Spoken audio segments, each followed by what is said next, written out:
Hit record again. Oof. Not sure what happened. All good. That college football is for nothing. All right, welcome back to another episode of Real Talk. Jeff here. Brad, how are you?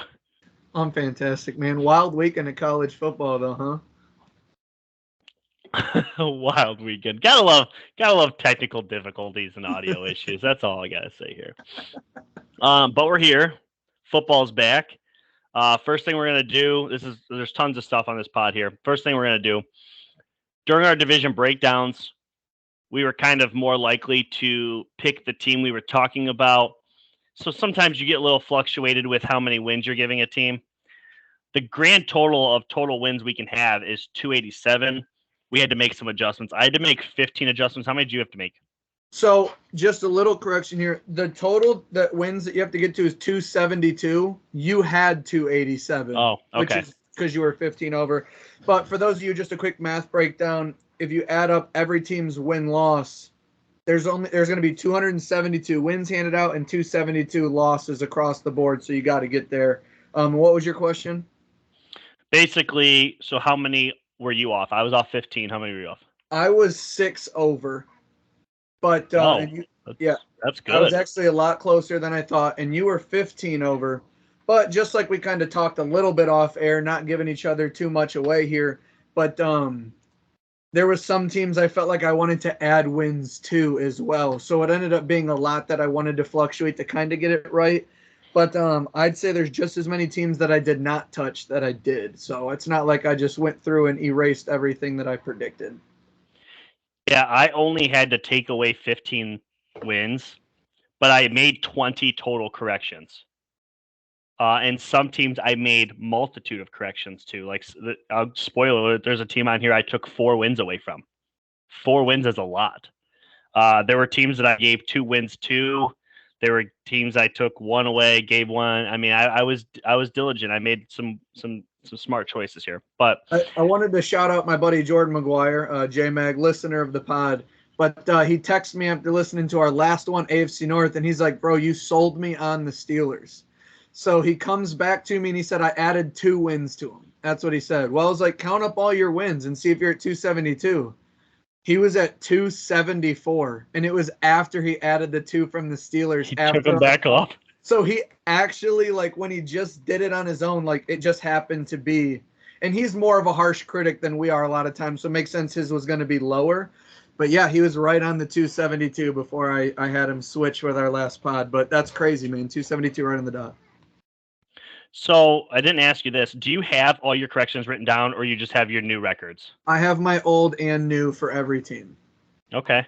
I also, if you only have your new, I have your old in front of me. I have both. Okay, cool. Okay. Yeah, we both have both. So you want to start in the AFC or the NFC? On my paper, instead of doing all AFC or NFC, the way mine's set up is to do the Norths, then the East, then the Souths, then the West. Would you rather do it that way? Or? Tell you what, you lead the way and I'll just answer. All right, we'll start with the AFC North. And as we go through these teams, guys, we're going to do our record predictions. And then when we hit a team that we have one of our awards for, we'll shout that out and then recap them at the end as well. The AFC North, to start out, I have no changes. No changes to mine. It was our last podcast that we did, so I felt like it made sense that I'd have the least to change. We'll start with the Steelers. I still have them at 12-5. And for our leaders and awards, I have TJ Watt leading the league in sacks and winning Defensive Player of the Year. He's just that guy. He's done it once before, so it's not that crazy. But I'll keep TJ Watt as my sack leader in DPOY. What do you got? I also have 0 changes to the AFC North. Finished with Bengals at 12-5, Ravens 11-6, Steelers 10-7, and Browns 6-11. I did not give. The only awards I have for this division, passing yard leader, I gave to Joe Burrow. So that's it for me. Going through the AFC North, I have Steelers 12-5, Ravens 10-7. I think they'll be good. Browns middle of the road, Bengals middle of the road, 9-8, 8-9. The Burrow, which we talked about in the AFC North, the calf scares me, and they sold their soul on defense. I think that'll be a bad move. But they stay healthy the whole year. That's my biggest shot in the whole in the whole league, I think, is saying that the Bengals are going to miss the playoffs. That's pretty crazy considering they have a top 3 quarterback in the league. Do you have any other awards and leaders in the division? That was it. I have one more, and that's if the Browns are going to get to 9-8 or better, Nick Chubb's going to lead the league in rushing, and I think he will. I think they're held back by Deshaun. I still think they're the Browns at the end of the day. Tough division, tough conference, but give me Nick Chubb to lead the league in rushing. I'll let you start on the NFC North. The NFC North, I have some changes. So now I have currently the Vikings still winning the division. Nothing changes there. I did give them an additional win. I have them at 11-6. Okay. The runner-up, I have the Lions, who I gave an additional win. I have them at 10-7. The Bears I have at 9-8, unchanged. Packers I have at 6-11, unchanged. I think my biggest question mark going into the season is probably this division. It's the one that I think I could be most right and most wrong. I do believe there are 4 contenders here. I do believe that. But I think I'm more right than wrong on the Packers, which is why I have them at 4th place. Yeah, this will be a division here where, I mean, it's only separated by 4 wins from top to bottom. We will not see that in some divisions. We may see as far as 10 or 11 wins spread out throughout a division. But I am going to stay with the Lions at the top. They're 11-6. I believe in this Packers roster, and I like what I see and heard it from Jordan Love. I can't wait to see him under center this year. I like the Packers. Bears at 8-9. We both agree they're big, massively improved. And if you're not a believer on Justin Fields, I get the skepticism. But if he takes a leap this year, watch out for this team. And I think the biggest fall of any team from last year to next year is the Vikings. I think their defense is bad. I don't think they're going to replace Dalvin Cook with this Madison guy. Fantasy-wise, they will be very, very fantastic with Hawkinson, Addison, Jefferson passing the ball. But I just think they can only win one way. It wasn't but 2 years ago where they lost a bunch of one-possession games. Last year they won those. I think they go back to losing those. Any awards or leaders here? For the NFC North, I have the sack leader. Who's that? Do you know who it may be now that I told you it's a division? You got Rashawn Gary? Aiden Hutchinson, another Wolverine. Okay.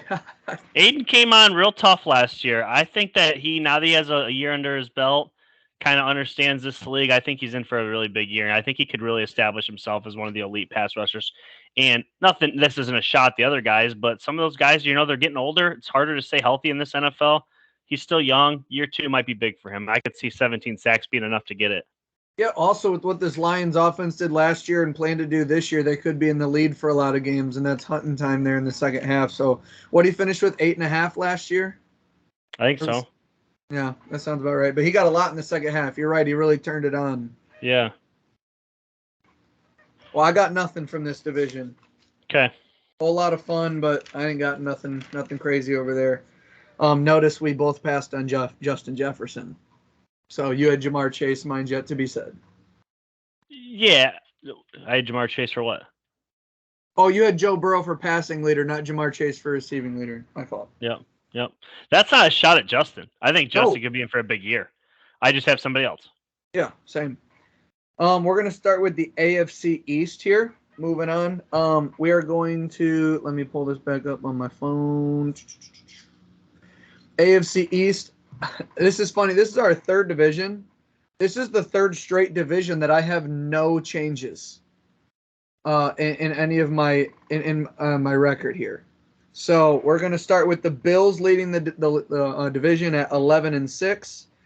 Dolphins and Jets both tied at 10-7. Patriots at 8-9. I think this is a tough division. I think I'm giving the Patriots more credit than most. I hear a lot of people walking around with this 4-6 stuff coming out. I just think that's ridiculous. Bills are a well-oiled machine with no health issues at quarterback. Dolphins and Jets, just a little bit of uncertainty. New coach, interesting O-line. Tua, can he stay healthy? But both teams can do really well. And I have 2 awards for this division here. I like Tyreek Hill to lead the league in receiving yards. He can just hit the home run ball, screens, deep ball, waddles there. I just like what Tyreek Hill can do. And there might be some other options for comeback player of the year, but only one of them died and came back to life. So Damar Hamlin is going to be my winner for comeback player of the year. I mean, I really don't know how you beat that. He doesn't even have to post great numbers. He might have already won it, actually. So I'll pass the AFC back to you, Jeff. I made 2 adjustments in this division. I have the Bills and Dolphins both at 11-6, and I'm keeping them there. I'm giving a nudge to the Dolphins to win this division. I'm removing a win away from the Patriots, making them 10-7. And the Jets, I'm adding a win to make them 9-8. They're going to get over 500. All 4 division teams will be over 500 in the AFC East. As far as awards go, I have the Offensive Player of the Year as Tyreek Hill because I have him leading the league in reception yards as well. Okay. I also have Damar Hamlin as a comeback player of the year because, to be honest, I don't think he has to do much to win it this year, like you just said. And my dark horse MVP this year, a fully healthy Tua, I think could potentially win the MVP / Tyreek Hill if Tyreek's numbers are just way better than what Tua's are, or if maybe they're 35 to 40% of the numbers Tua puts up. I could see Tyreek being an MVP as a wide receiver, but I do have as a dark horse at Tua there. Yeah, so we're both in on Tyreek Hill this year, that's for sure. Yeah. Okay, we'll move on to the NFC East. And although I had no changes in the last 3 divisions, all 4 teams have received an adjustment on my end in this division. We'll start with the Eagles. I have them at 14-3, but I changed it to 13-4. I took 1 win off. It's hard to go 14-3 with the number 1 ranked schedule. I'll take 1 win back. Then felt like I was going a little overboard with 14 wins. The Dallas Cowboys, 12-5. I reduced them to 10-7. I think the NFC, although it's not super crazy in terms of great teams, Cowboys are one of them. I think they'll win more than they lose, but I'm just very uncertain about Dak, Tony Pollard's knee. But they do have a defense. But again, Dak just worries me a little bit. 10-7 still good enough for the playoffs. The Giants 6-11, I gave them a win to 7-10. This was part of the reason why I kind of wanted to take one off of the Giants or the Eagles or the Cowboys. I think the Giants are a good football team, but their schedule just seems like they're going to be worse off at quarterback, I think, than a lot of teams that they play with Daniel Jones. But I still like them at 7-10. They were still a playoff team last year. And the Washington Commanders 4-13. I give them 2 wins to 6-11. I think their defensive front's good. Don't love their coach, but I think Sam Howell is going to give them the best quarterback they've had in the past 3 or 4 years. I'm kind of jumping in on Sam Howell. It does suck that Terry McLaurin got the toe injury. Maybe I would have changed this some more if I didn't already have it all the way locked in. But I just like the Washington football team. Giants, Cowboys, Eagles. I just like this division crunched towards each other a little bit. This division's usually always really close and really balanced. So I just didn't like how far away I had the wins from first and last, crunched the division down, and that's where I have the NFC East. And I have 2 awards. I think this year Jalen Hurts wins the MVP, rushing and receiving. I think he puts up numbers, and the Eagles will have the best record in the NFL, as the way I have it. Also, I think Nick Sirianni will win Coach of the Year because I think they will have the best record in the NFL after he lost both his offensive and defensive coordinator. I think Nick Sirianni if the Eagles make it to a Super Bowl and then he returns with the best record in football, that's where I have the Eagles. I'm in on them again this year. Yeah, a few adjustments in this division for me. It's crazy because you said you took away the Eagles. You had them at 14 wins. You said that was just too much. The exact same concept for me with the Cowboys. I had the Cowboys at 14 wins, just a hair too much in this league. It's so hard to win 14 games right now, as you'll see with all my records. I have a lot of teams that are very good. I took a win away from the Cowboys, moving them to 13-4. I took a win away from the Eagles, moving them down to 12-5. I left the Giants alone at 7-10. I think that's probably right where they're at. I might be off by a game plus or minus. In Washington, I gave them 4 wins, and honestly, I considered taking away more, but I only took away 1. I have them as a 3-win team. I don't have any faith in Sam Howell. Their defense is beat up. It doesn't even seem like Chase Young is going to be out there a lot of the times, and now Terry's hurt. They don't really have a running game to really speak of. It's committee. There's not much there. I don't believe in this team. I think it's an outdated coaching system. I don't believe in the offensive coordinator. I think this is a bad football team that'll be in on Caleb Williams rather than out. To be honest, 3 wins may be high. As far as awards go for this division, the Defensive Player of the Year. Do you have a guess? You're going to have Micah Parsons? It is Micah Parsons. It's about time. His time is here. It feels right. As far as other awards, rushing leader. Coming off a knee injury. Watch out for my man Tony Pollard, where this is just his job. Obviously, he's not Adrian Peterson freak athlete. I didn't really have a go-to, so this is kind of even a dark horse pick too, kind of mixed in. But I felt like throwing Tony Pollard's name out. I feel good about this running game with him. Yeah, I've totally been out on Tony Pollard. All the fantasy experts, all the Cowboys fans, a lot of people I know are all in. I don't know. We just disagree there. I mean, that's yeah. Yeah. All right. We are done with half the league here, going into our final 8 divisions. Half the league. All right. We're gonna go AFC West. No changes here for me. I like the Chargers up top at 12-5. The Chiefs right behind them at 11-6. I'm not just gonna bail all the way out on the Chiefs, but I just don't think they win this division again. I will point out, and like to every time we bring up these 2 teams, they play Week 18. It's going to be a phenomenal game. I think it will matter. I had them both 11-5 in my predictions going into the game. Broncos at 9-8. They improved, but just over 500, and we'll see if they keep Russ. If this is the final record, we'll see what Sean Payton wants to do. And the Raiders 5-12. Now even Chandler Jones is starting to have contract issues. So the defense is still really weak. Quarterback is sketchy because of health. Jimmy's okay, but they do have weapons. They got Josh Jacobs, Hunter Renfrow, Devontae Adams, but they lose Darren Waller, Josh Jacobs. Anytime a guy leads the league in rushing, they kind of regress a little bit. But that's where I have the division: Chiefs, Chargers, Broncos, Raiders. And I have 2 awards in this division, both to the same guy. I think Justin Herbert will lead the league in passing yards, and I think he'll win Offensive Player of the Year. I think this is a year that maybe it's not a skill position guy that wins Offensive Player of the Year. It'll just be straight up 2 quarterbacks. And although Herbert leads the league in passing, I still think they're going to go with Jalen Hurts for best record if my standings is the way it shakes out. And Justin Herbert is a little bit too dominant in the statistical category the last few years to say he's a dark horse for MVP. I mean, he's clearly one of the top guys. So I'm going to go with him as Offensive Player of the Year as well. I made an adjustment to every single one of these teams. They're minor, but every one I made an adjustment to. Let's start from the bottom in this division. I took a win away from the Raiders. They were 7-10. I got them at 6-11. I took away a win against the Broncos. I am at 8-9 currently, and I don't even know if that's too high. I watched them play in the preseason. I know it's preseason. I don't like what I see. Judy's now hurt. I don't know.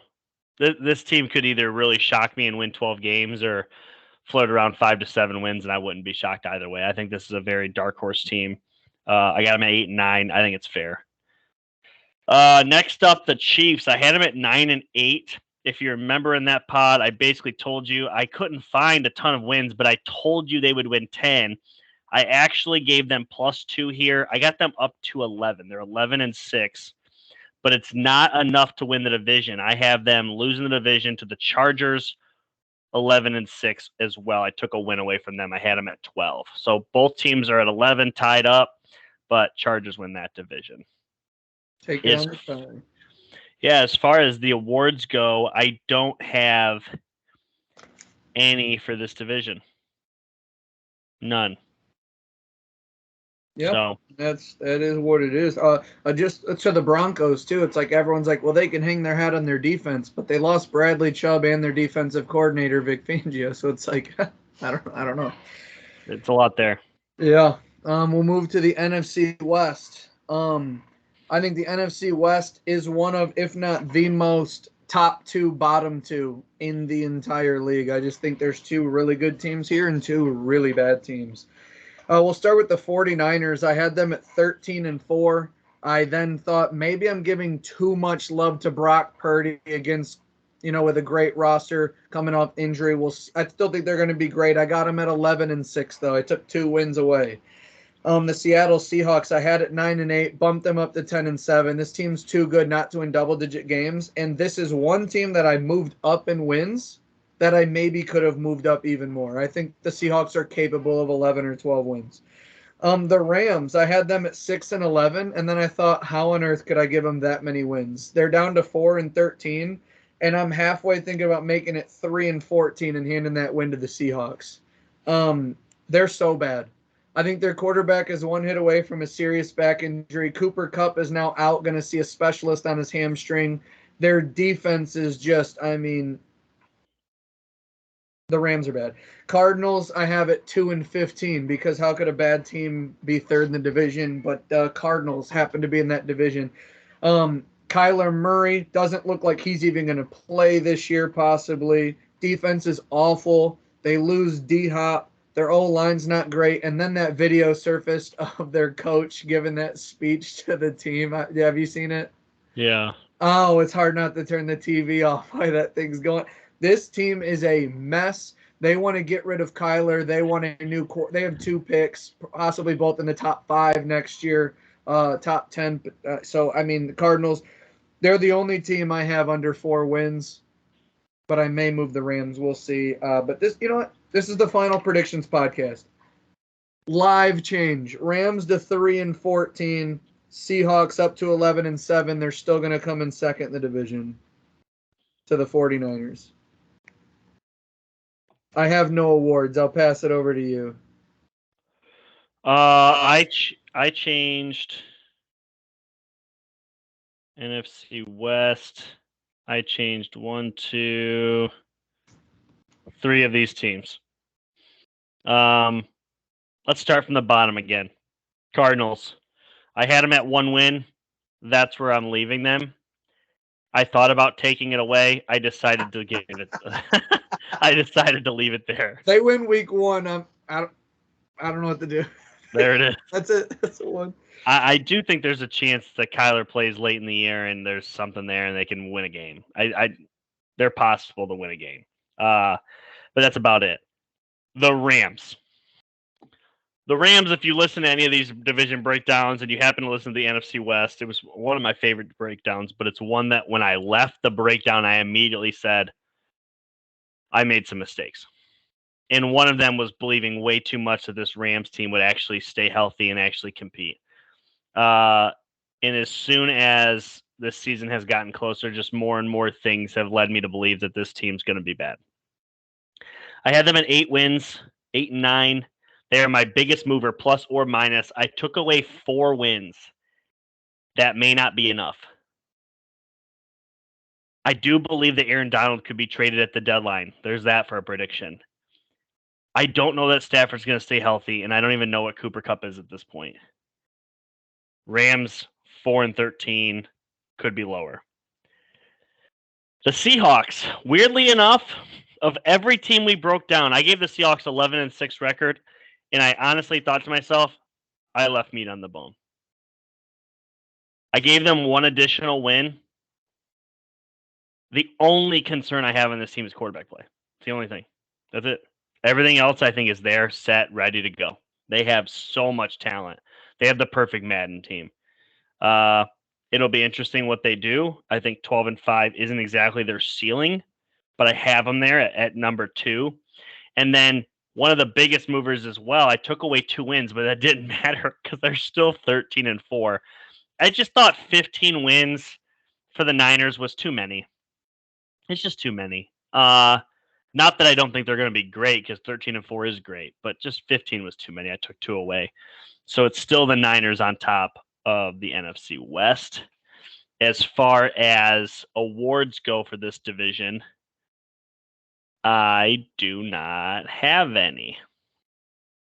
But with that said, offensive rookie of the year wouldn't surprise me if it was a Seahawk. There's multiple that could win it. Which but I would award? Offensive? Yeah. I have a feeling we might have the same offensive, but we're going to keep moving along here. AFC South. So we move right along into the South, which a lot of people think are the worst divisions on both the AFC and NFC side. Yeah. I had the Jacksonville Jaguars at 11-6. I moved them to 10-7. I took 1 win away because I think this defense just isn't good enough, but I think the offense is beyond capable. The Titans I had at 10-7. I still like the Titans more than most, but I had to take 2 off of that, 8-9. I don't know if this team's going to be 500. We'll see. Jury's out on the Titans. Love Vrabel. The Colts are 2-15. Again, I said earlier that I wasn't going to have many teams under 4 wins. I had the Cardinals. I just moved the Rams. I moved the Colts from 2-15 to 4-13 on the sheer principle that how many teams can really lose less than 4 games? And I think the Colts in this division with maybe they strike lightning with Anthony Richardson. I'm just not sure. I don't love this, but I did move them up to 4-13. That's still not a good football team. And the Texans I left alone at 6-11. For my awards for this division, I have Trevor Lawrence as my dark horse MVP. Maybe dark horse is a bit extreme because he's got a big name, but I think a lot of people wouldn't even rank him in the top 5 quarterbacks in his own conference, even though he is pretty good.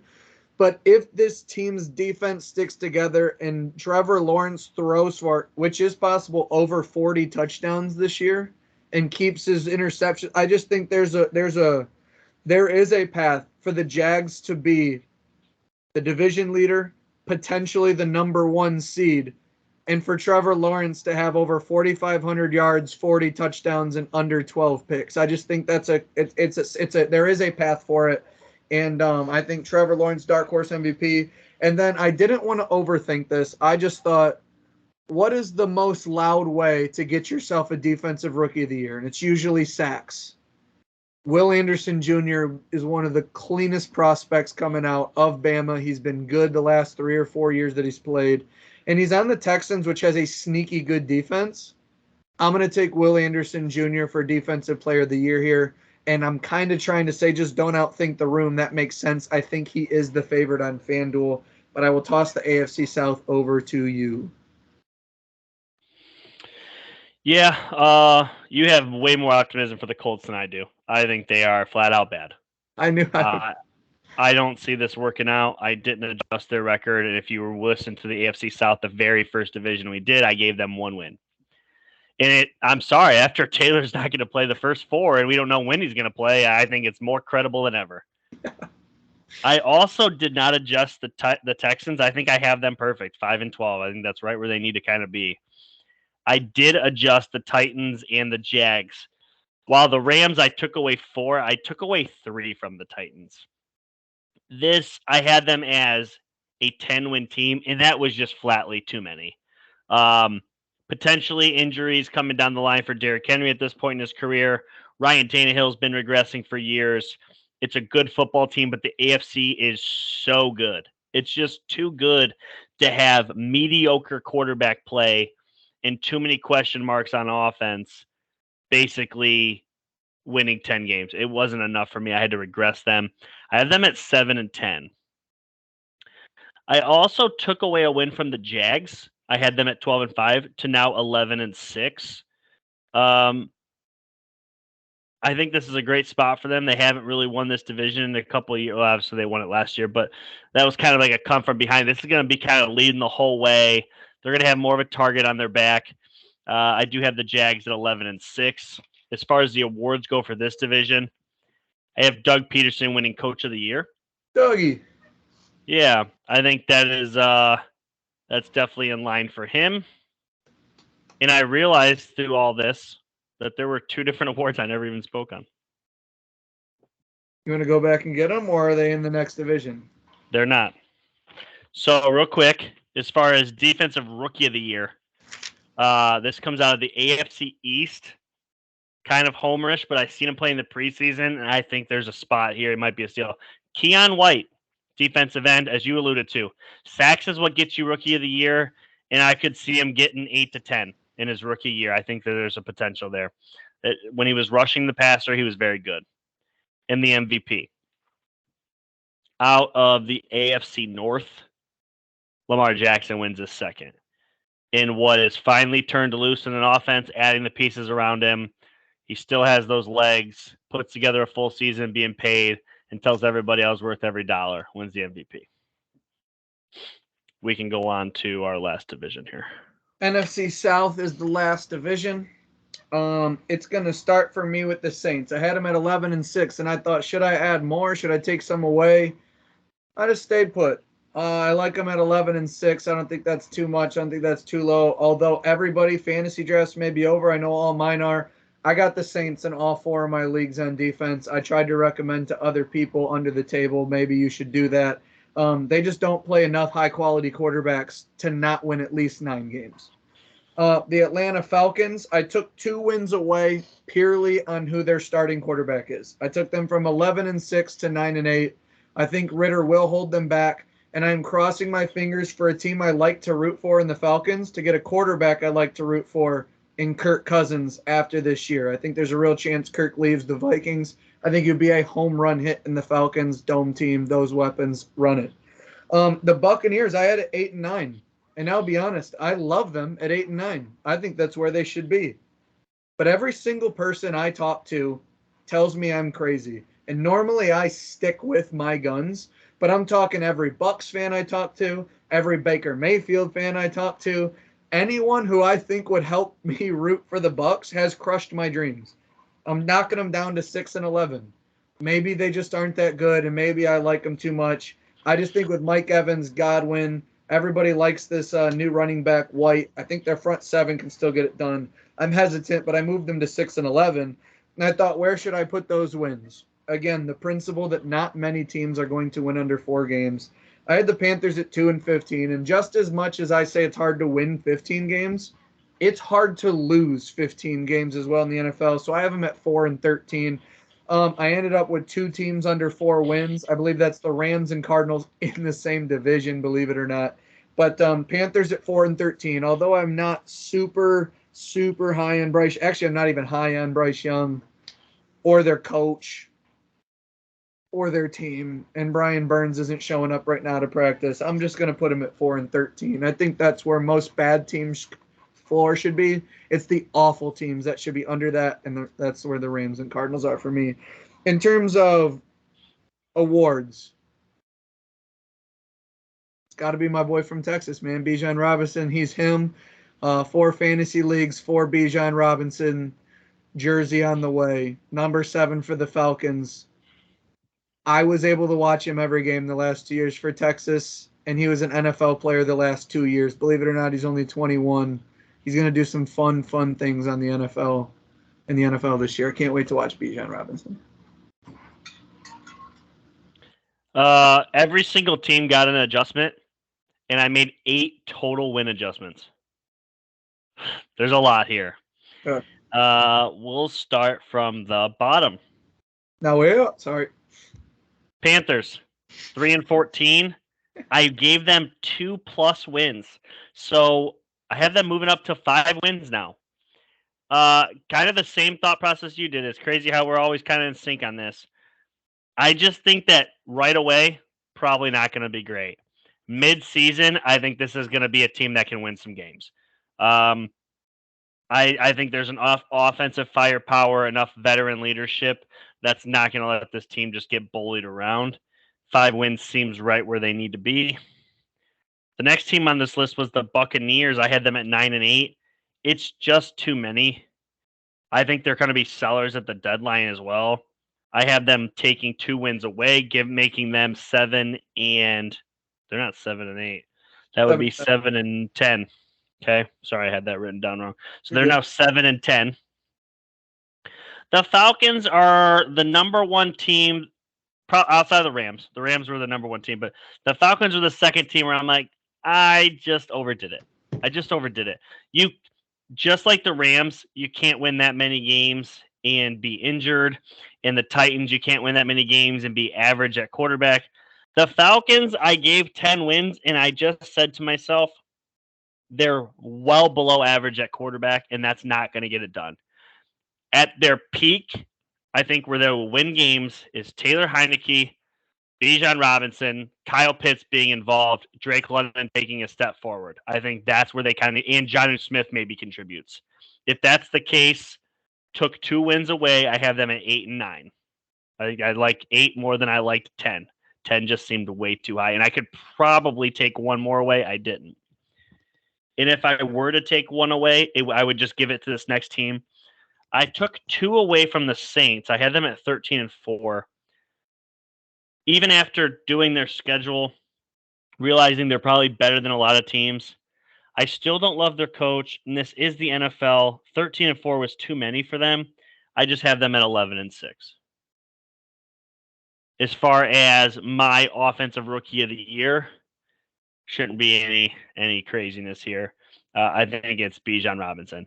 The only way I think it's not Bijan Robinson this year is if it is same division, Bryce Young is just way better than we think. I know you're not high on him. I'm not high on him. But if he throws for 3,500 yards and, I don't know, 28 touchdowns and only 12 picks, I think he's the rookie of the year. So, I think I got everything here. MVP, offensive, defensive. Yep. Did you have a comeback player of the year? I did. Hamlin. I said it too. Oh, you agreed? Okay. Yep. Yeah, I mean, if you're a betting man, I just don't understand the idea of not betting for DeMar Hamlin. Like I feel like that's one of the easiest bets out there. I just come on. So with that said, let's take a look at the AFC playoff pictures. Brad, we'll start with you. So we got coming at the 1 seed, the Steelers at 12-5, Chargers at 12-5, Bills the 3 seed at 11-6, Jags the 4 seed at 10-7, and now you're at large. You have the 5 seed, the Kansas City Chiefs 11-6, the 6 seed, the Ravens at 10-7, the 7th seed, the Dolphins at 10-7, just nudging out the Jets who were 10-7. Yeah, and the most shocking thing you'll say is, Brad, there's 16 teams in the AFC, and you just named 8. And the Bengals weren't one of them, but you have the Steelers at 12-5. How can I take this podcast seriously? Don't. It's fine with me. You still listen. Steelers are going to be the 1st seed, baby. Read it wheat. There it is. Which is funny because when you look at my AFC playoff picture, I have the Bengals at 12-5, winning the AFC. They're the number 1 seed.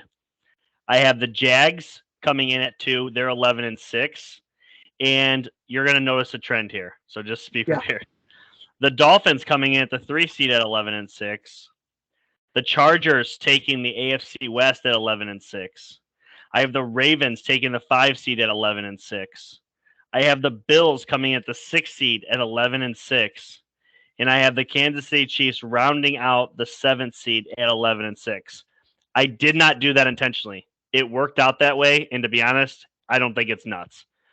The thing is if KC and the Jags have won, it could literally be a 12-5, and then the rest of are all 11. I think they will be a ton of 11-6 teams in this AFC. In AFC Jeff's NFL, the last 2 weeks of who gets in over who, it's just like a trigonometry board, dude. If this let's just say by 4 points, they'll scoop over, and these guys slide on. Let's just say the NFL is praying to God that these are the standings in the last 2 weeks of the year, because their ratings would be through the roof. It'll be good to know his 2 that barely missed, Patriots and Steelers. 10-7. Yeah, they're both 10-7. He didn't keep the 11-6. We know he's gonna miss, and we would just be 2 fans with 12 rings not having teams in the playoffs. So that's a little unfortunate, but who cares? So go ahead and take over the NFC side. The NFC side, so this is the other half of the NFL. One half is AFC, one half is NFC. So here we go. That's how that works, right? Yeah. I have the first round bye going to the Eagles at 13-4, 49ers 11-6, Saints 11-6, Lions 11-6. LOL. A lot of 11 and 6s. Then, after a live change on the pod, the Seahawks have the 5 seed at 11-6 as well. Drop down to the Cowboys at the 6 seed 10-7, and the Packers at the 7 seed with 10-7. Falcons just missing out at 9-8. This Packers love, Jeff doesn't understand it. Maybe you don't, but you're going to learn to love here this season. I think it's more possible that the Steelers win the Super Bowl than the Packers make the playoffs. Well, duh. It's the Steelers. Okay. It's the Steelers. I don't think you're winning the Super Bowl. I don't think you're even close to the Super Bowl. Oh, dude. All right. I'm sorry. I'm keeping receipts. That's fine. You keep your receipts. I have you at 10-7. No, that's fine. Keep them there. All right. So then in the NFC, we have Jeff. We have the 1 seed with the Cowboys. NFC East still on top there. Just underneath at the 2 seed, we have. Can I say something real quick? Just because I didn't say this on the pod back then. I've been thinking about this. I challenge some Cowboy fans, because obviously you probably follow them a lot deeper than I do. They are a team that's obviously heavily scrutinized. I think this is the best Cowboys team of my life. That's my opinion. And when I try to really think about it, so I shouldn't say my life because I was born in '92 and they won Super Bowls in the '90s. I should say this: since 2006, when I've been religiously watching football, this is the best Cowboys team I think that's ever been put together, and I think it'll result this year. Continue. All right. Which it's not crazy. It's really not. I mean, when you have 4 playoff wins since 2000, you can't have a lot of good teams, right? That's fair. So, the 2nd seed is the 49ers, also at 13-4. I believe I have that right. Yep. The 3 and 4 seed go to the Saints and Vikings at 11-6. We have absolute powerhouses in the wild card spot with the Eagles at 12-5 and the Seahawks at 12-5, which are both of the wild card spots there for the NFC are really dominant. The NFC West and the NFC East. And then we have the Lions rounding out the playoffs at 10-7 there in the 7th seed. I do not have your near miss. Was it 2 teams at 9-8? I don't. To be honest, I don't even know who the near miss would be. Either way, they're not in the playoffs. So the near miss, who even really cares? I would imagine that near miss would be the Bears at 9-8. Yeah, I don't know if you had another team at 10 wins in the NFC. No. So I will say this about my NFC teams. I believe that I have the 7. The order may be off. Sorry. Who wins the division may be off, but I believe I have the 7. And I know you have the Packers in there. Packers and Vikings is what we've switched in that division, which you went out of your way on one division to say this is the only one that you truly feel is up for grabs completely. It happened to be the one that we have the only team that's switched in there with the Vikings and the Packers. Yeah. Yeah, I just for me personally. I mean, Bengals Steelers is our only switch in the AFC too. We have pretty similar 7s. Yeah. Again, I don't feel like I haven't been able to persuade you yet, so I don't feel like I can close out this pod persuading you. But I just don't think you can sell me that the Packers improved anywhere. Like I just don't see where they suddenly are gaining this win total. So where I think they've improved is they were 9-8 last year? No. 8-9? I believe they were 8-9. Okay, so they were 8-9. Yeah. And I believe that I believe it's all between the ears. Aaron Rodgers didn't have a great year, so I don't believe they need elite quarterback play to stay the same. They need good to great, and they will be fine there. I just think as a camaraderie, it seems to me like Rodgers left and a couple guys went with him. Also, you look at their defensive numbers before Rashawn Gary got hurt and after Rashawn Gary got hurt. crazy change there. So with Rashawn Gary coming into the season healthy, the whole team going, we always talk about Kyle Shanahan, Matt LaFleur, and those guys in their offensive minds. Matt LaFleur, from what I've read, hasn't really had a chance to run his offense because it was Aaron Rodgers' offense. So I just think that there will be a better fluidity, a better scheme. Their defense is solid. Their schedule is going to be a little bit easier. They were a third-ranked team in their division instead of where they normally are. Last year, they played a number one-ranked schedule. So in scheduling, in philosophy, and just overall feel in the locker room. Now, if this starts to go bad, we let Aaron Rodgers go, and there could be a real crumble. But I do think that if it goes good, this could be a team that really unites under like an entire new mood in the entire building that could potentially do good things. And also, my biggest drop of any team in wins. Last year, the Vikings won 13. I have them falling to 7, and they're in their division. So those are the couple things that lead me to believe that the Packers aren't just going to fall off a cliff. I think they're going to win 8 games minimum. So I think 10 is a good spot. I think 10 is a really good spot for them. Creeping into the playoffs is the 7 seed. I don't think they're going to be dominant. They're going to be playing the 49ers in round 1 in San Francisco if mine comes true. So I don't think that's I mean, they usually play each other a lot, actually. It's funny how that works. I think they're closer to Caleb Williams than they are the playoffs. I disagree.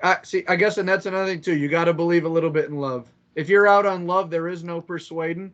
If you think Love just can't hang, then there's nothing you could say. But if you think Love can be a good quarterback, we'll see. Yeah. I mean, I did have them at, 5 wins or 6? Like, I don't think they're horrible. Yeah. I have them at 6-11. And that's a team that we're 4 wins apart. That doesn't happen on a lot of teams. We're a little bit different on the Packers there. All right. We have a mailbag with several questions here. The listeners really showed out. Did you see the one on my page or just the one you posted on Real Talk? Both. Okay, you got them all? Okay, so I got multiple mailbag questions. We got Thursday night preview, and we have a special announcement if you're hanging with us. Cool. Anything else you want to say? Oh, can't move on. Who is your Super Bowl matchup? We have the playoff set. Oh, I didn't even think about it. I'll take it away. I just think that this has come to a point. I kind of gave you a preview to this a second ago where this Cowboys team I think is really good. And they finally have the wide receivers that I think are a perfect complement to Dak. The offensive line's good enough. Defense could be scary good. I like the Cowboys representing the NFC. And I just like the Bengals to kind of get back to the Super Bowl. And I just don't see the Chiefs being the dominant team they were in the past. So they may not even have to go through Kansas City. And it seems like the Bengals against anybody else has been enough to get it done. I like the Bengals coming out of the AFC. Okay. I'm going to give the one that I think everyone wants to hear that doesn't seem like a biased fan, and then I'm going to give you a fun one. So the one I think is, we want to talk about Josh Allen, Patrick Mahomes, and Joe Burrow. And those are the 3 guys that are running the AFC, but there's a lot of good quarterbacks. Justin Herbert's been knocking on that door, and he's been pushed from the 2nd to the 3rd to the 4th. People keep knocking him down. Brandon Staley going to calling the defense, giving Kellen Moore the keys to this offense. Austin Eckler, Quentin Johnston, Gerald Everett, Keenan Allen, Mike Williams. This offense, their star-studded defense. If they can get it together, J.C. Jackson, Asante Samuel Jr., Derwin James, Kenneth Murray, Joey Bosa, Khalil Mack. I think this Chargers team can really make a shot towards the Super Bowl, especially why the Chiefs in their own division are a little bit weak as far as we can see. And then from the NFC, I just think the Eagles make their way back. I think I know they lost their coordinators, but I think this roster's there. There is a stigma that, when you lose the Super Bowl or even when you're in it, it's really hard to get back. But this NFC is weak enough that the Eagles are going to have great seeding. I think they're going to take the NFC again, and we'll see the Chargers versus the Eagles. But in my heart, I think a really, really fun one could be Steelers-Cowboys. little old days rematch, a little throwback. I think Steelers Cowboys would be really fun. Steelers have 6 Super Bowl wins. Cowboys are one of the teams knocking on the door with 5, I do believe. So I like this. You know, I want the Steelers to go to the Super Bowl. Can you guys hear it in my voice? I want the Steelers to be in the Super Bowl. You know what I mean? Come on. Question 1, are you ready? Read it. Question 1 comes in from Matt Cole. Matt, we're gonna miss your Sunday live predictions. Your underdog of the week. We'll still get it on a post. We just won't get it live in that juice factory of a live show. Yeah. So, who has the biggest jump in production out of the second-year wide receivers? Garrett Wilson, George Pickens, Chris Olave, Drake London, or other? My answer is yes. I think all these guys are in for jumps. I'll answer correctly here in a second. Who you got? So can you just name them slowly again? Garrett, Olave, Pickens, Drake London, or other. Okay. So I'm going with obviously George Pickens, and here's why I picked that. One, I agree that all wide receivers will be a little bit better, but I think Drake London has the worst quarterback of the lot there. Just not even close. Yeah. And I think Olave and Wilson, even though they're going to improve, have already reached a certain stature from last season that they can build on it to get better, sure. George Pickens kind of came on later in the year with Kenny Pickett, only at 800 yards. So he has the most room to skyrocket. That's why I'm picking Pickens. What I see from Kenny Pickett and Kenny Pickens, their connection, their improvement, the way the whole offense is going to work. I think if Pickens goes from 800 to 1,400 or 1,300, but Garrett Wilson, goes from, what did he have last year, like 1,100 yards? Probably. Well, whatever those guys had, I think even if they jump, there's just such a big room to jump that if Wilson, Olave, and Pickens are all on about the same level after next year, Pickens will have grown the most over that time. So I think Pickens has the most room to grow, but I do think that Olave, Wilson, Pickens, they will all be, those guys going into year 3. So 1,000%. I agree that the largest production jump will probably be George Pickens, just because, like you said, he didn't have the massive stats like some of these guys did last year. He has a second year with quarterback Kenny Pickett. There's probably the most growth there as far as yardage and production. But if we're talking about the biggest jump, I think Garrett Wilson becomes wide receiver. He's going to be in discussion with Chase and Jefferson, I think. Aaron Rodgers elevates him. Year 2 elevates him. I have no reason to put this guy in this conversation. I hate the Jets and I hate Ohio State. But when he was a Buckeye, I told you he was the best player on the field.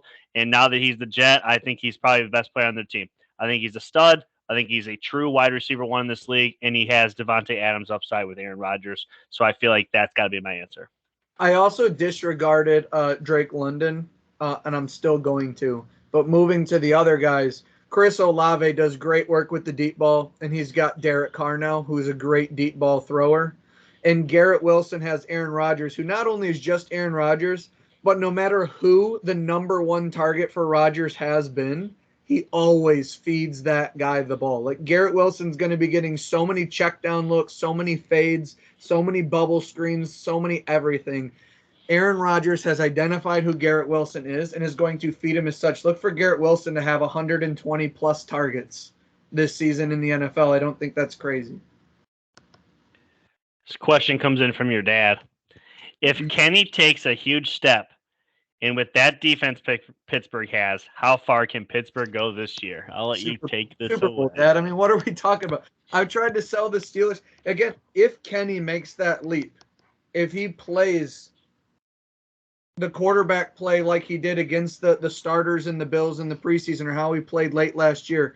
The defense is where it starts. Obviously, T.J. Watt, Cameron Hayward, Alex Highsmith, Minkah Fitzpatrick, Patrick Peterson, Joe. The amount of pieces we've added to defense is top 3.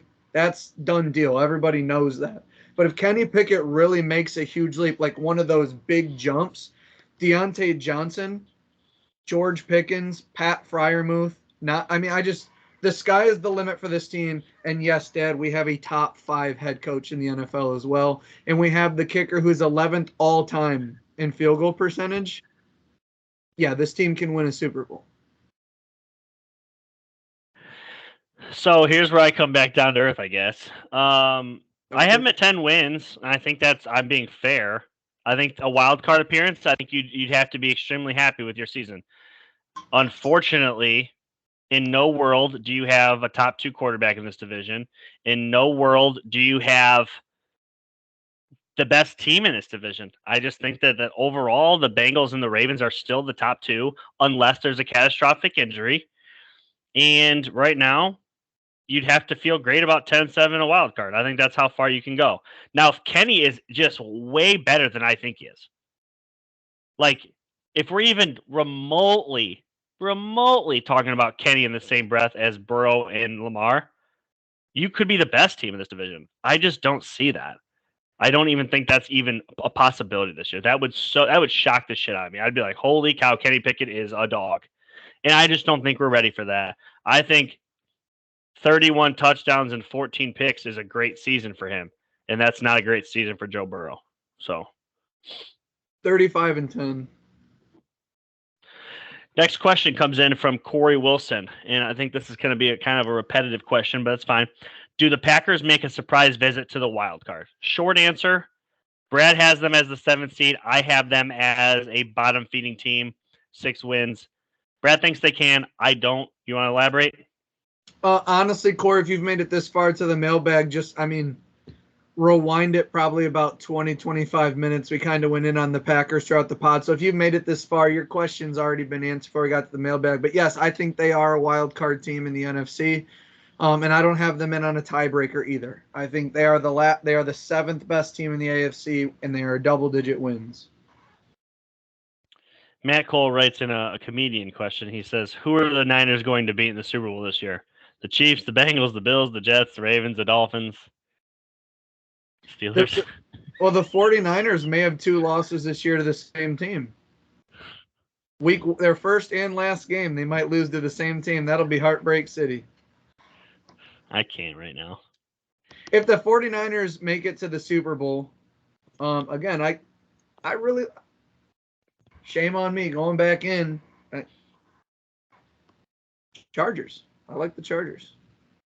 They have an O-line, running back, quarterback, receivers, defense. Come on. Yeah, I think the Niners are really good, and if they do get to the Super Bowl, I have the Bengals coming out of the AFC. So take that with a grain of salt. This question comes in from Dave Hazelton. All these Steeler questions, man. I'm getting sick of this.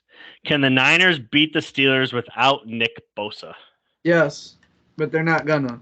But they can. Sure. I think it'll be good for the 49ers because they've really gotten into like this good rhythm. Like, oh, if Jimmy Garoppolo would have made that throw, he would have won the Super Bowl. Or, oh, if Trey Lance had a shot, he'd be good. Or, oh, if our quarterbacks wouldn't have got hurt, we would have pummeled the Eagles last year. Like, and it'll just be a great job for them to keep regurgitating these excuses. Oh, Nick Bosa didn't play. You didn't want to hear that when TJ Watt wasn't out there. Okay, every team has injuries, and this is your best player choosing to sit out. I don't want to hear no excuses about it. TJ Watt had contract issues last year. Guess what he did? Kicked the door down, said, give me the paper. We're signing this thing. Our guy gets it done. I'm not worried about no Nick Bosa. Get out of here. But no, for real, they can beat the Steelers. I still don't think they will. But it definitely makes me feel better that he's not going to be there. Hopefully he doesn't play. I'd rather not face Nick Bosa if that's what you're asking. So I think we're on to Thursday Night Football. Sure. Detroit Lions, the last year's heartthrobs of Hard Knocks, coming into Kansas City, the reigning Super Bowl champions. Looks like they're without Chris Jones. Right now, the word on the street is Travis Kelce, hyperextended knee. I mean, is Patrick Mahomes and Andy Reid off a bye, off a long season? They're still going to take care of business. Where are you at on this game? Oh, I had the Lions money line. I bet it yesterday. I bet the Lions money line. I was shocked that the Lions were plus 6.5. Travis Kelce's probably not going to play, and it moved to 5.5. I thought Travis Kelce on this team would be worth more than a point. But this defense relies on a young but fast secondary that gets pressure up the middle from their Defensive Player of the Year candidate, Chris Jones. He won't be there. This defense without Chris Jones, that means the Lions have the better defense in this game, I think. Then when you move to the offensive side of the ball, both these teams can score, but how do the Chiefs score? It's Travis Kelce, Patrick Mahomes, and company. No Travis Kelce. I mean, I really think this is a fun money line bet for the Lions. I have them winning. I think they're the better team. Patrick Mahomes and Andy Reid win this game. Maybe you or anybody listening doesn't view the Lions how I do. But if the Chiefs and Patrick Mahomes win this game, I have to completely reassess my entire opinion of maybe the Chiefs or Lions. You don't want to overreact to week one. Man, Matt Campbell having the boys buzzing. I think they go in there, and I like the Lions to win. I'll give a score prediction on it. 31-21 Lions.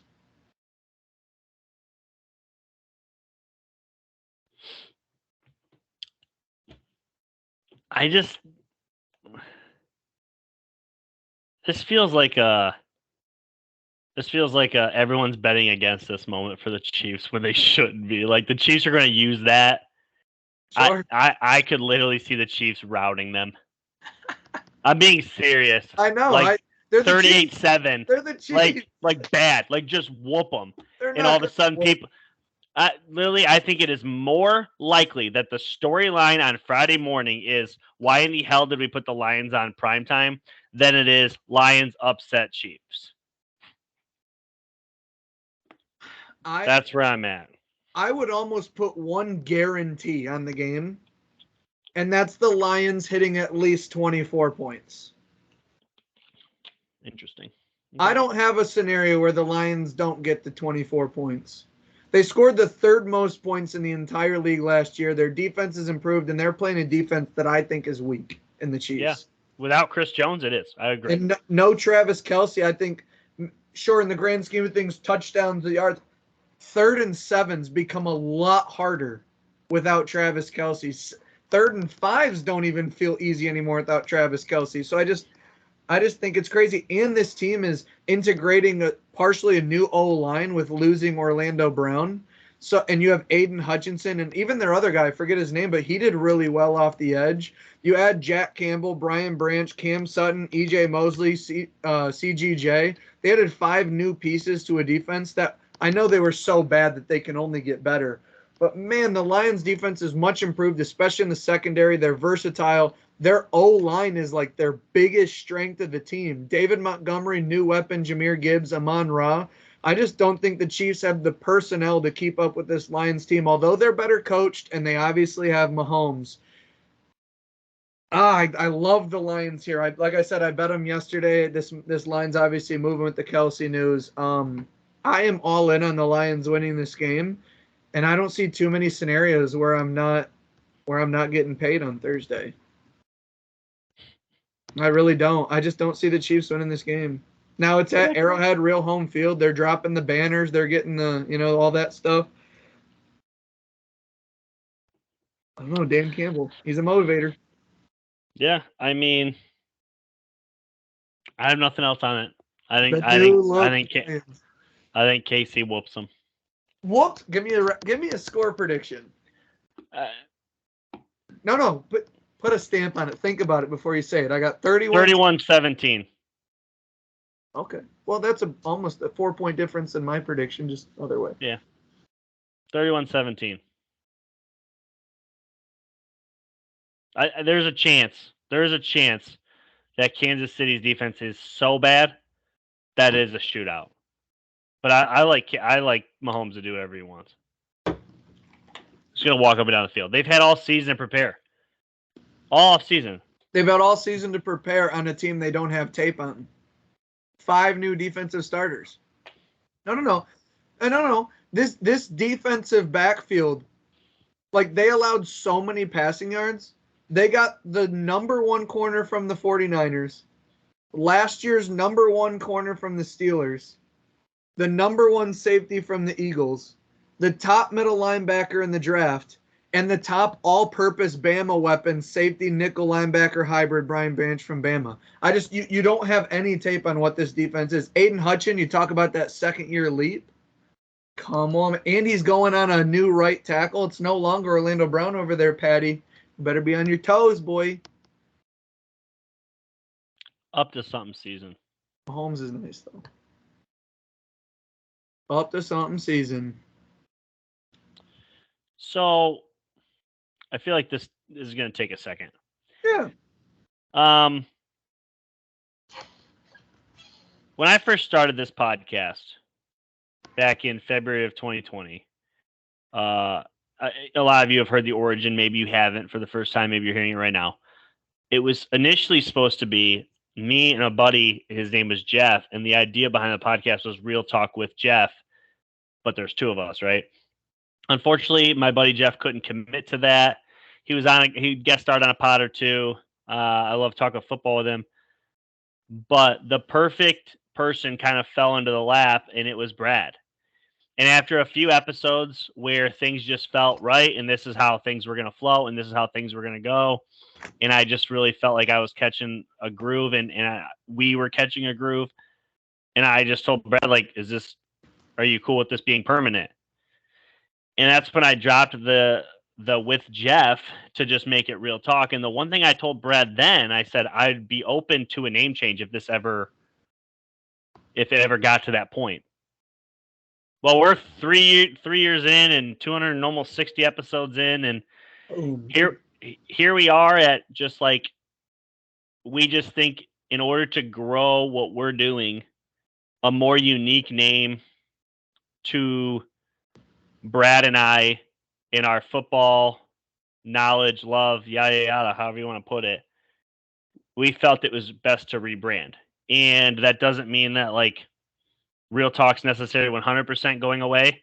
Dan and I are still going to do the Michigan edition. And to be honest, as I'm talking to you here, I would like to rebrand that side of things and kind of just move away from the Real Talk. If you were to look up Real Talk right now, you'd get 50 million searches. We wanted something more unique on our side. I want something more unique for me and Dan's side. And that's kind of where we came up with the idea for our name. And I know Brad kind of came up with it, pitched it to me. I'll let him kind of go with the rest. Yeah. We were just sitting here talking, and everybody knows that we are a little biased towards our own teams, and even if we try not to be, we kind of wear it. You know, you see right now I'm wearing a bunch of Steelers gear. He's got his Patriots shirt on. People oftentimes see that on the YouTube page and click on it. But when we started, we made a Facebook group, and that's grown to 300 plus members over the past 3 years. We've done some fun stuff with everything. The live shows have all popped off. Basically, we wanted to rebrand the name, and so what I thought is it had to involve not only us, but it had to somehow involve the Steelers and the Patriots without directly involving the Steelers and Patriots. So if you're listening to this podcast, you will hear it before you see it. Everyone else will see it later in the week. What we have decided to name the podcast is Two Fans, 12 Rings NFL Podcast. Those of you who listen all the time, daily, you'll notice we've dropped a few hints of that and maybe chuckled if you watch the video, just trying to peep the little, having fun with it ourselves. But as you know, in the NFL, at the end of the day, only thing matters is winning. And no two teams have done more winning than ours. And however that makes you turn, spit, laugh, chuckle when you're listening to it, count them. I don't know what else to tell you.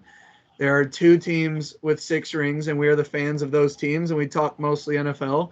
And when I kind of was racking my brain at work and kind of thought of the name, tossed it to Jeff, we loved it. We are working with a third party. Shout out Jesse Crouch. You will get all the cred when we release it. But we have a logo that is 95% ready to go, and we will be dropping before our podcast next Tuesday. Also, one of the things is, maybe you've experienced this. You click Real Talk or search it. If you haven't subscribed yet, it's really hard to find. There's a lot of things that say Real Talk, but this will be really unique to us. We're excited to share the logo. We're excited of where this pod started, how it's grown, where it's at, and where it will go. We're very, very excited to move forward. Nothing much is really going to change in terms of what we talk about, how the pods release, where you can find our material to still be mostly on Facebook, YouTube, Spotify, Anchor. But, man, we have been very excited to finally get a logo and everything. And when we do merch again, we'll be able to put that everywhere. And we'll start to really maybe try and grow this thing bigger than we thought we could. I mean, 250 plus episodes. It's nothing to bat an eye at. Yeah, there for a minute when probably I would say 2020 to 2021, I think there was almost, unfortunately, probably zero growth with this podcast, and we were just kind of doing the same numbers we were doing every week. And this year with the division breakdown, I think YouTube has gotten better. I've seen growth in this podcast, and it just needs, to be frank, just a kick in the ass. And I think a new name does that. And I think a new vibe does that. So we're excited for that. I've always been open to the idea as long as the name had value, and this one has 12 value, Yeah, so exactly. There's a ton of it. And yeah, we've been private for 3 years on the Facebook group and trying to share out, but this new Facebook procedure we'll be going public on our page, and hopefully it'll be able to spread more and we'll get more looks. And you could easily call it 2 friends, 12 rings, because Jeff and I, we've been friends for a long time. He left Menards, and we've always been able to talk every day of the week, whether it's about the podcast, on the podcast, or doing things outside of that. So it's been a tremendous experience. I can't wait to keep going. We're going to be doing it under a new name, and that's very exciting. Yeah, that's all we have for you today. I hope you like the adjustments we made on both the AFC and NFC side. Got a decent mailbag for today's podcast. Broke down the Thursday night football game. The next time you listen to us, we're no longer making predictions. We're making reactions, which is kind of crazy. We're going to be reacting to football games. So very excited on that. I know Brad is too. Football is, college football, we've had a taste. Some preseason football, we have a taste. But now it's actually here. The NFL, the greatest sporting event on planet Earth, football, NFL football, it's here. It's Thursday night. I'm excited. I know Brad is as well. With that, anything else, sir? No, that's it, man. All right. We're out, guys. 2 fans. 12 rings, baby.